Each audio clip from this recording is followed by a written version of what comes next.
Powerful flush-fitting gas cookers help cooks perform brilliantly.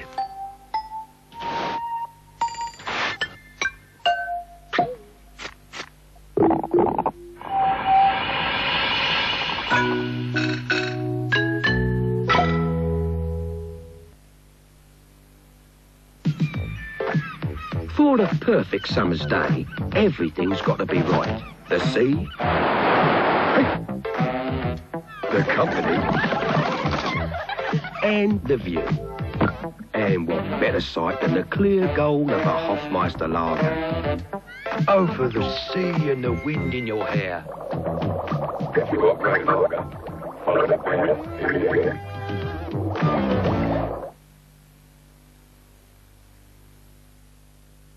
At 10:30 tonight, there's a chance to see Ian McEwan and Michael Barclay's widely praised oratorio for peace, Or Shall We Die? A poignant meditation on our ability to destroy ourselves and how that responsibility lies with all of us. That's in 90 minutes. First on 4, a chilling documentary from Japan, which plots the path of total devastation that would ensue in the wake of a nuclear exchange. It's a film that won the 1984 Italia Prize for Documentary and is narrated by Dame Peggy Ashcroft and Richard Pascoe. The Nuclear Holocaust, a scientific forecast, continuing our season to mark the anniversary of Hiroshima, 40 years after.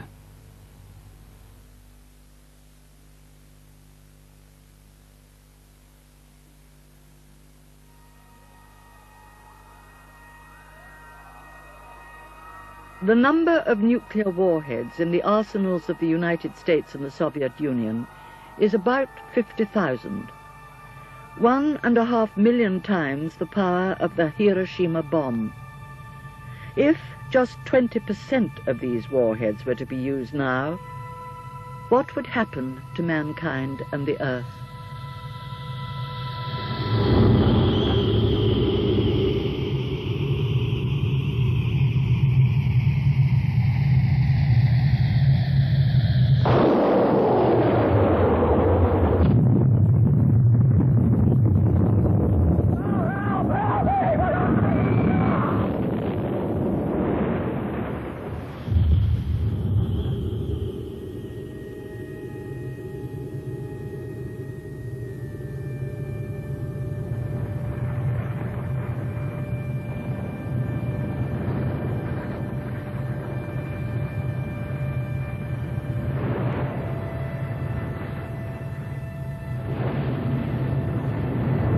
This program uses data sent by 100 scientists, including Russian and American experts, to build a picture of a nuclear war and the world that would be left after it.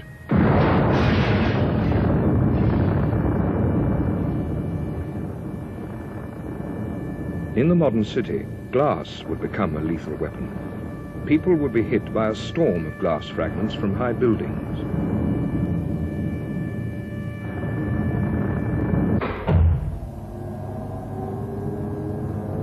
The heat generated by an aerial blast with a yield of 1 megaton reaches approximately 5,000 degrees centigrade. This solar furnace produces temperatures up to 4,000 degrees centigrade.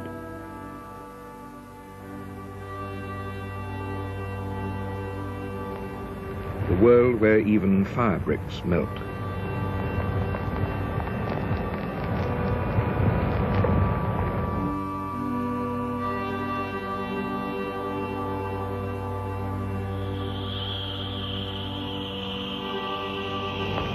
A steel ball.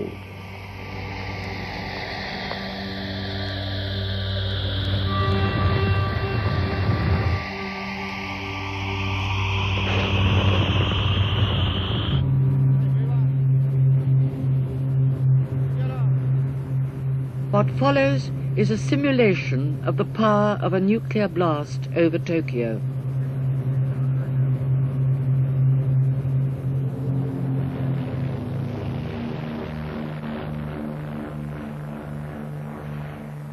If a nuclear warhead with a yield of 1 megaton, 70 times the yield of the Hiroshima bomb, were to be detonated over Tokyo, what would happen to the 10 million inhabitants? Tokyo is perfectly suited to demonstrate the nuclear menace because of its huge population, its industries and its traffic. The hypothetical conditions set were a weekday, 2 o'clock in the afternoon, and fine weather.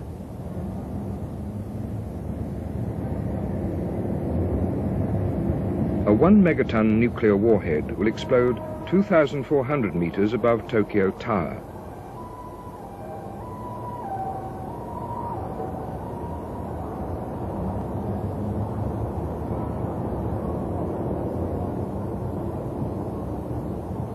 High-rise buildings, gas storage tanks, railways and motorways are all spread out below.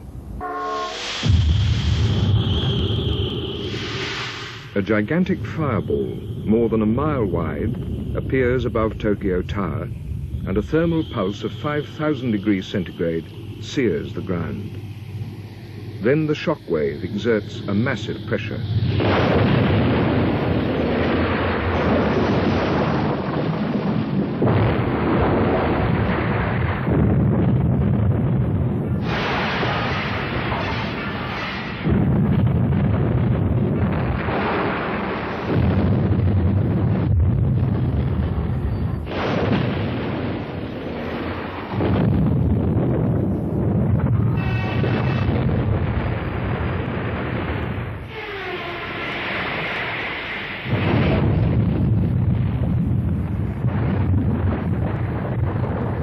At 2 p.m. on an average weekday, there are 42 trains running within 5 kilometers of Tokyo Tower, carrying some 50,000 passengers.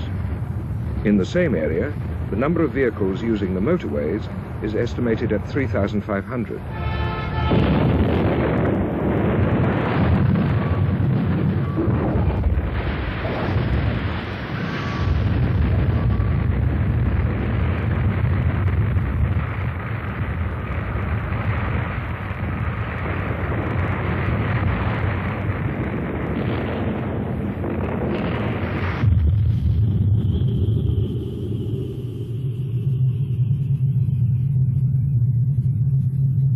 The center of Japan's political and economic life is swallowed by an enormous ball of fire and utterly destroyed.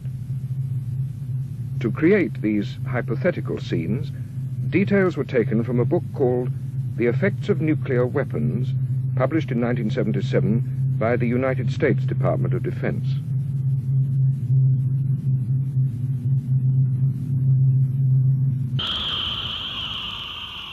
At the moment of explosion, everything in rooms facing Tokyo Tower catches fire in the thermal pulse. Thermal radiation lasts for 10 seconds. Then comes the shock wave.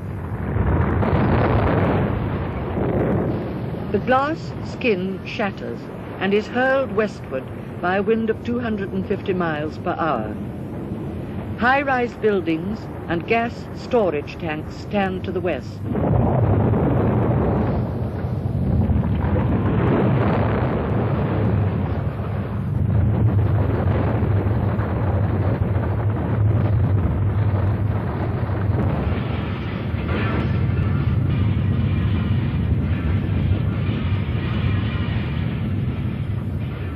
Something like 4,000 tons of lethal glass, carried by the great wind, pour down on Tokyo's western side. Everything is wiped out within 5 kilometers of Tokyo Tower, including 3 million people. What about the 10-kilometer radius? The Ojima housing estate is 10 kilometers to the east of Tokyo Tower. It has 7 high-rise blocks housing some 11,000 people, mostly families depending on work in the center of Tokyo. 10 kilometers from the explosion, the thermal radiation still has the power to ignite anything that will burn. Then the shock wave strikes.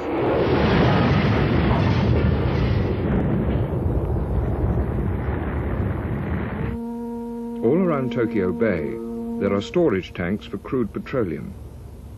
There are also tanks for LPG, liquefied petroleum gas, and LNG, liquefied natural gas. The total energy stored is said to be equivalent to several nuclear explosions. On average, 650 ships enter Tokyo Bay each day. 130 of these are tankers.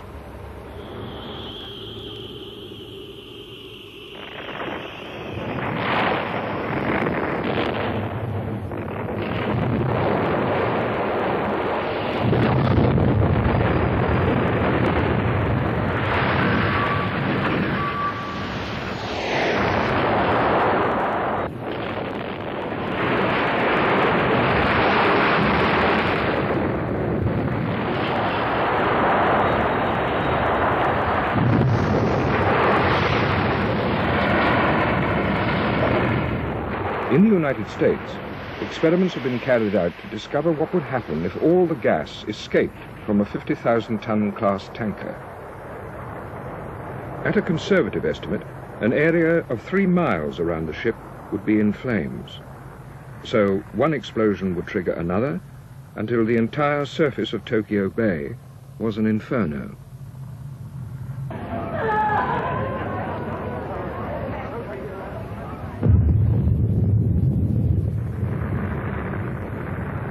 Those in shelters far from the points of detonation would eventually be in difficulty.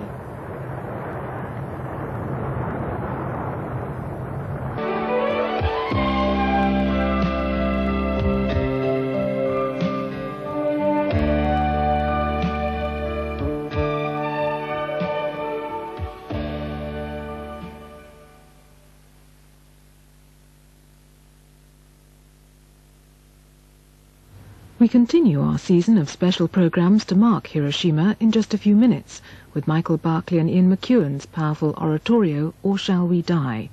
It's a work that was born out of the conviction that the responsibility for the continued survival of our species in this nuclear age rests with each and every one of us, and is given an extra visual dimension in Richard Sayre's film, which combines the concert performance with other footage.